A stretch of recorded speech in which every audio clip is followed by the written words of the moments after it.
We've been speaking with top economists and organizational experts to better understand how the U.S. is going to get back to the office post-pandemic. Today, I'm speaking with Kate Lister, president of Global Workplace Analytics.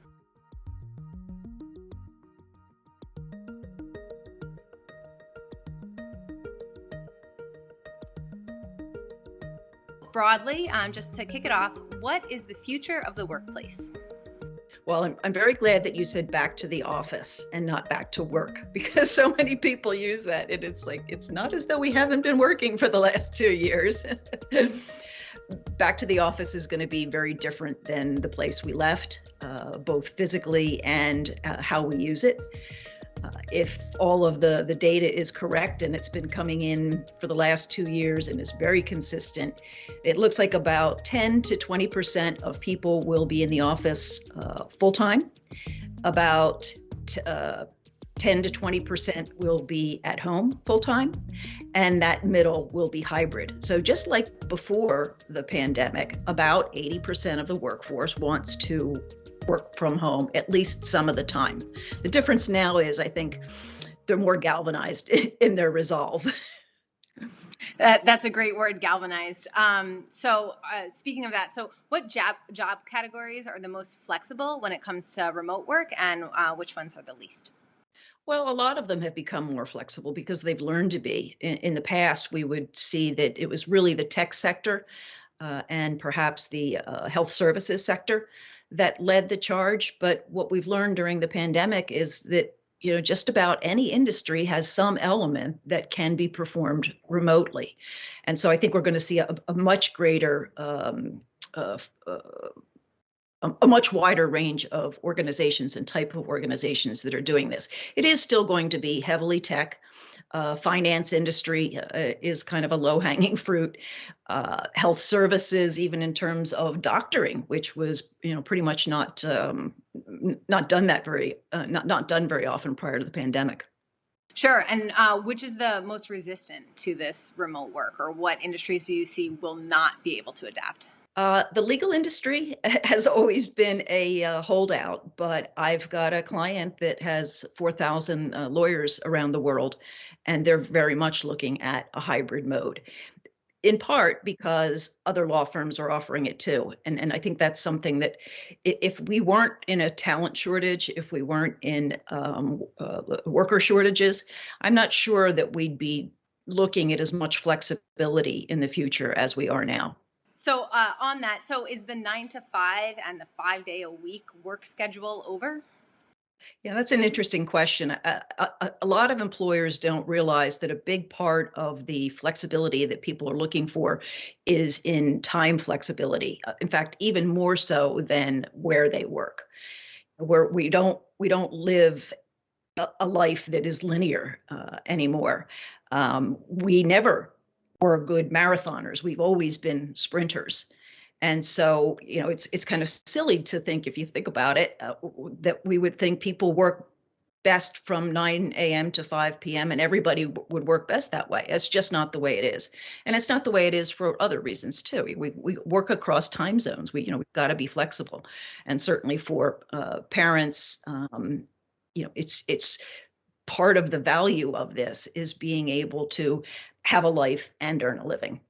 So you mentioned the worker shortage and the talent shortage. A lot of people are referring to that as the Great Resignation.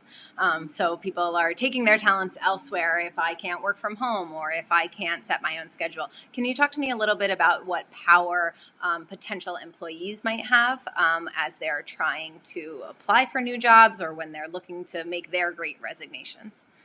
Yeah, I prefer to think of it as the Great Reevaluation, and that's not my term. I read it somewhere.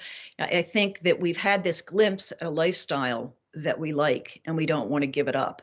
I've always felt that you never really realize how bad things are until they're over, and then you step back and you look at it. Really? Was I on an airplane 4 days a week? Really? Did I work these crazy hours? And people are looking at it, legal industry, for example, and saying, I don't think I want that. And now I've got a lot of alternatives. They may not have wanted it before, but now there's a lot of opportunity for places that will allow them to work flexibly, including virtual law firms. So are you seeing that companies are reacting to employees' demands or potential employees' demand, or is this something they're doing prematurely? They're much more open to it. I mean, a couple of things changed. We've always seen in the past that the biggest difference between a manager or a leader who supports remote work and who doesn't is whether or not they've done it before. And so pretty much, in about the first 6 to 9 months of the pandemic, we were seeing a lot of surprise within organizations that, wow, I really didn't think this could work. And they learned that it could. It could not only work, but it had a lot of advantages, including increased productivity, which is something that I've been, saying for 20 years. People tend to give back half of the time that they would have otherwise spent commuting. In fact, overworking is one of the biggest problems in with remote work. It's hard to turn it off when it's there with you 24/7. So we've proven a lot of those things that before we had research on, but maybe employers didn't really see for themselves. So that's changed. Those attitudes have changed. And then certainly knowing that your talent could work out the door. I heard somebody say it's easier to quit a keyboard.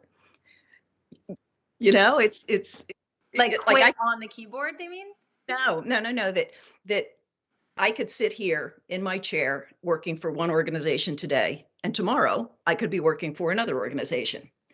It's just the mobility of it, the virtual mobility of it is much greater. Huh. I hadn't thought about it like that. Yeah, it's like you're sitting in your room, so why don't I just work for the company that is more open to me doing that and might pay me more for this? But let me go back. Clearly, this is not going to be an all virtual. It's going to be hybrid, and quite frankly, hybrid is a lot harder.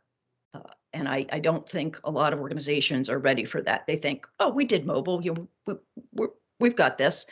But going when half of the people are in the office and half of the people are not, that's going to create a lot of issues that are not it's not that they can't be overcome, but it takes a great deal of intentionality to make it work successfully. Sure. I have a lot of friends who are like, I don't want to go to the office and then be back on Zoom again. Like, what's the point of Zooming from my office? So can you explain a little bit about how companies can make sure going back into the office is worthwhile, and what they need to think about in terms of challenges to make sure everybody's included? Sure. I mean, that's what I've been working with companies doing for the last 2 years is sort of reevaluating how are we going to operate. First of all, can we operate remotely? And I think we've proven that. Secondly, should we? And then how can we? And that last part is really important. The understanding that there's a potential for an equity issue, that people that are in the office are going to be favored for job promotions, for increased compensation. It's something that we really have to keep in mind. Meetings, hybrid meetings. It used to be when you were the virtual participant on a meeting, you kind of felt like an outcast. And I have heard through employee surveys and through focus groups and that kind of thing, that one of the things that the formerly remote people enjoy is now actually having an even playing field. And so we have to make sure that when we go back, that doesn't go back to the old way. We've got a whole list of things that organizations should do to make sure that they're being inclusive. Great. Can you give me an example of 2 or 3 of those? Yeah. Yeah. Well, I'll tell you a story. I was talking to a board of directors, and it was just after we had wrapped up a 6-month engagement. They had about 3,500 global employees, and we were teaching them how to be better hybrid organization. And at the end of the meeting, I said, okay, let's all rate this meeting. And I'm going to go first. I'll give it a 3 on a 10 scale. Here's why. You didn't have your cameras on in the room, so I couldn't see you. When you were speaking, you were at a long table, so I couldn't really hear who it was that was talking or identify who was talking. When somebody asked a question, I had an answer for it, but I wasn't able to break through. I wound up texting the chairman of the board and saying, hey, I'd like to answer that question. So, those are the kinds of problems that will come up, and the way you deal with them in some ways. One thing is make somebody that is remote the meeting leader. so that they've got that perspective, or have a buddy system so that, someone that is remote has a buddy in the room. Go around the room and call on everybody. There are even technologies coming on that will identify, are just the men talking or just the women talking, or have we heard from people with accents? So being, again, that intentionality about including people. One of the things that we've found throughout the pandemic, particularly most recently, is that this has given organizations an opportunity to really increase diversity because they can hire from anywhere, from all over the world. But we have to make sure that we're including those people once we've brought them on board. But we've talked a lot about the how beneficial work from home or remote work can be for organizations and for employees. There's a huge class of people who are going to be left behind by this. Maybe the type of job they have cannot be done remotely. What can we do to make sure that those people are included in economic growth and better address that? Yeah, and that's about half of the workforce, quite frankly. About 56% of the population has a job that can be done from home. So it's a very important question. If we were talking to an organization before the pandemic about a remote work program, we also would have been talking to them about other kinds of flexibility. So just being able to shift their hours is important to people. Being able to choose what days they work. Maybe they want to go to part-time. Even something as simple as being able to flex what time they take a break has a huge impact on people. And I think we also need to be looking, and this is not new, but the pandemic, I think, certainly accelerated in our minds anyway, that we need to be upskilling and we need to be reskilling, because more and more jobs are going to, at the low end of the wage spectrum, are going to be lost. And so we need to have a place for them to go. That brings up another idea that we've talked about, which is like AI and robotics. So you gave a great example of how AI can help us increase more diversity in the workplace by, I would love to see those statistics on who talks more on a meeting and that kind of thing. But when we talk to the actual retraining and retooling of the workforce, how do you see AI and robotics defining the future of work? I don't think it's going to be very long before we have a hologram equivalent. I've seen some fabulous demonstrations of, I know, demonstrations of it, and the cost has come way down. So, I think maybe in a 5-year horizon, we're going to see something that significant. In fact, the X Prize, I think this year or last year, was for the first company that could simulate touch virtually. So I reach out like this, and I can actually touch you. So lots of interesting things going on there. It will also help people be more effective at their jobs. Having all of the sort of base intelligence in the cloud and available to me, and so that that I'm able to do what I do best, which is think, process, triangulate. I don't need to have all that other noise in my head. I think we're also going to see a redefining of jobs. I would suspect that a very large part of your job is not the part that you enjoy. Typically about 80% of what you do is not what you enjoy, is not what you're best at. But there is somebody that's good at that, and there is somebody that enjoys that. I picture a time when I'm working on a PowerPoint demonstration and the computer shakes and it tells me, you're not very good at this. And did you know that we have 12 contractors that could be doing this for you? And did you also know that somebody else in the organization just did a presentation on this exact same topic? Maybe you should talk to them. I want to come back to the Great Resignation. So the big question is just like, is the Great Resignation a restructuring of our economy fundamentally? And how does remote work play into that? Yeah, I think people are going to request, demand more flexibility, more trust. You go to the Glassdoor ratings now, and it'll it'll tell you, how an organization is treating its people. With the increase in environmental, social, and governance reporting, ESG reporting, it's going to be right there in their annual report. What's their turnover ratio? What's their commitment to training? What's their engagement scores? It's all becoming very much more visible. And so I think that whole relationship of employee employer is going to be very different in the future. So I think what I can summarize is you're seeing a move towards more transparency and more trust, and in the end, hopefully, a more productive and better growing economy.